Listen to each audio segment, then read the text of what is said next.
Hello guys, எல்லாரும் ட்ரிப்புனா ஊட்டி கொடைக்கானல் போவாங்க. ஆனால் நாங்கள் ட்ரிப்புனாவே போகிறது கோயில் மட்டும்தான். நிறைய கோயிலுக்கு பிளான் பண்ணியிருந்தோம். ஆனால் ஒரு சில கோயிலுக்கு எங்களால் போக முடியல. ஒரு சில கோயிலுக்கு நாங்கள் போயிருந்தோம். நான் எங்களோட லிஸ்ட்டில் ஃபஸ்ட்டு இருந்த கோயில் ஸ்ரீரங்கம் தான். ஒவ்வொரு கோயில்லையும் ஒவ்வொரு சிறப்புண்டு. இந்த கோயிலில் யானை, குதிரை, பசு இந்த மூணும் தான் முதல் தரிசனமே சாமிக்கு. இங்கே இருக்கும் ரங்கநாத பெருமாள் படுத்திருக்கும் போஸ்ல தான் தரிசனமே தருவார். அதுக்கு சயன கோலன்னு இன்னொரு பேரும் இருக்கு. உங்களுக்கு ஒன்று தெரியுமா?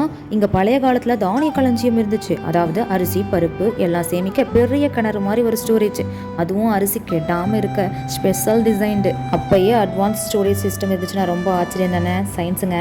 அதுபோல் சுவர்களில் ராமாயணம், மகாபாரதம் ஓவியங்கள் நூற்றாண்டுகளாக இருந்து இன்னும் சூப்பராகவே இருக்குங்க. வரலாறுங்க. அது மட்டும் இல்லை, இந்த கோவிலில் 7 சுற்றுச்சுவர்கள், பெரிய கோபுரங்கள், நுணுக்கமான சிற்பங்கள், ஒவ்வொரு டீட்டெயிலும் ஒவ்வொரு ஹிஸ்ட்ரி சொல்லுங்க. உங்களுக்கு இந்த வீடியோ பிடிச்சிருந்துச்சுன்னா மறக்காமல் லைக் பண்ணுங்கள், கமெண்ட் பண்ணுங்கள், சப்ஸ்கிரைப் பண்ண மறந்துடாதீங்க. டாடா.